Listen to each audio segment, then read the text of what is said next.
slag pits.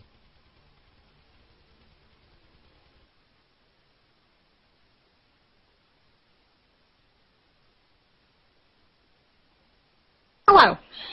Right. Welcome to the Slag Pits, episode number 5, Gamescom 2011 Special Edition. Yes. Right, okay, episode number 5, and as you can see, I'm actually on my own this week. Ooh, yes, look how pathetic I am. Right, yes, Doug should be joining us, however, he is in a different continent to myself, so we won't hold that against him.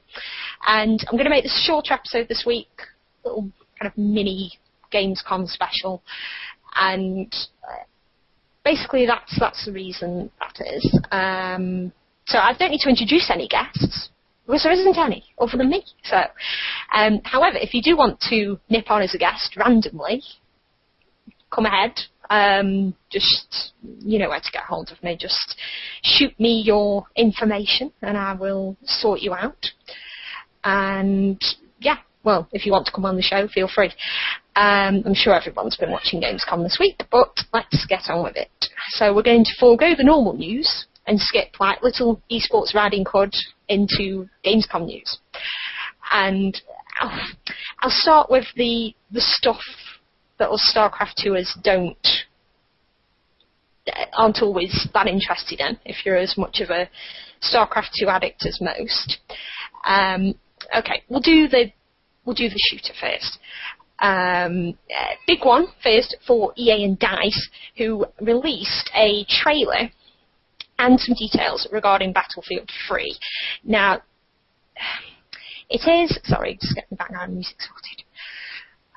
It's basically, what they've done is bring back a classic huge map called Conquest, which is basically a classic 64-player map for the PC. 64 players! Now, I was hoping Doug was going to be here for this, because he actually does know a lot about shooters, and I, however, do not. But 64 players now, a lot of people who played this actually got rather not bored, but fed up rather quickly with it because they didn't know what they were doing. So, well, for Xbox and PS3 users, they get a 24-player map. Same thing, just less players.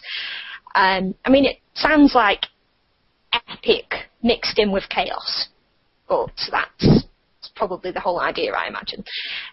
No more split-screen co-op for you. You've got to do it all online.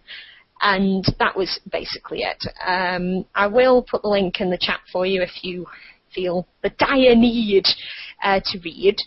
Apparently, Aki Par says 64-player Battlefield is always the best. And I may not take his word for it. I may go and play it myself one day. But for now, the bit of tech news that happened while we were at Gamescom. Now, let me see if I can say this right. Tiamat is a new headset announcement from Razer. Now, they say it's new. Is it? They claim that it's a true 7.1 surround headset. And to me, it looks like nothing more than a jizzed up Megalodon, you know, which, again, was one of these 7.1 surround headsets. And now this is a new 7.1 surround headset, because it's apparently got true 7.1 surround sound. And it's another one of these built-in sound card things, and it's an announcement, hence I put it in.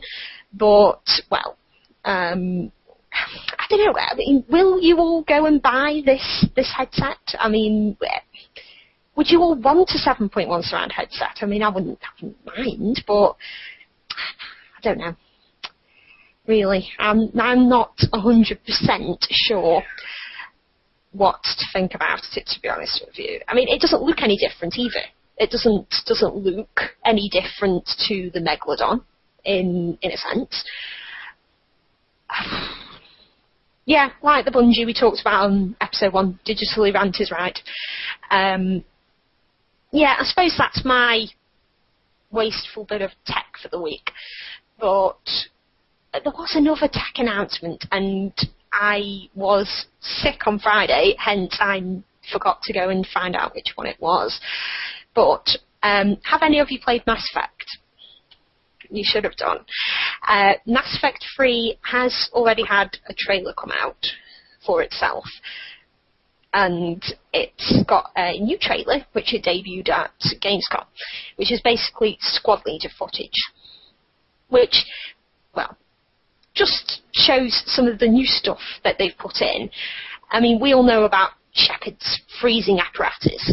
Well, in this footage, it is passed on to another squad member on the fly. It's like, here, catch! And then it's like, whoa, oh, thanks, pow, freeze you.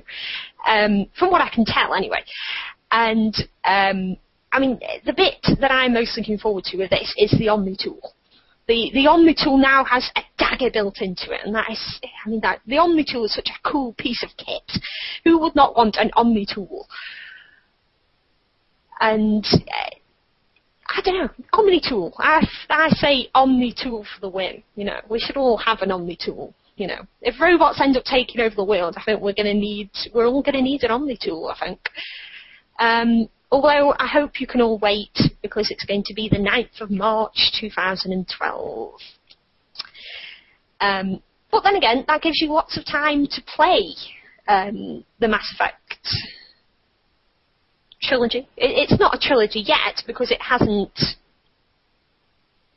actually been released yet, but there is a third one to come out, like say in March, so technically it is a trilogy, so there you go. Oh yes, let me link that bit for you. Yes, that was lazy of me. I'll lose my life to Mass Effect. Yes, we all want Mass Effect 3 now. I'm sure it was supposed to be earlier, and it was put back. There's just been so many games this year that have been put back. And if Arkham City ends up being postponed, then I don't know what I'm going to do with the rest of my year this year. It could all go. I beat ME2 too fast. Oh, he's obviously a very good gamer. Right, okay, quickly round up of League of Legends. They gave their preview of Dominion, which looks. Did I paste the link in? Sorry, my head is all over the place today. Yes, I did. Right, okay. The Dominion preview, which I had to look at later, like I said, because I was ill.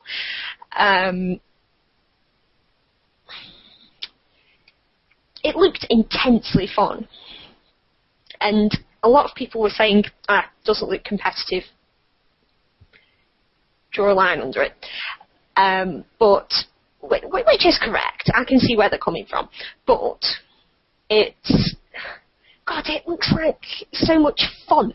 I mean, you've got 5 circles like that inside a circle. Bear with me.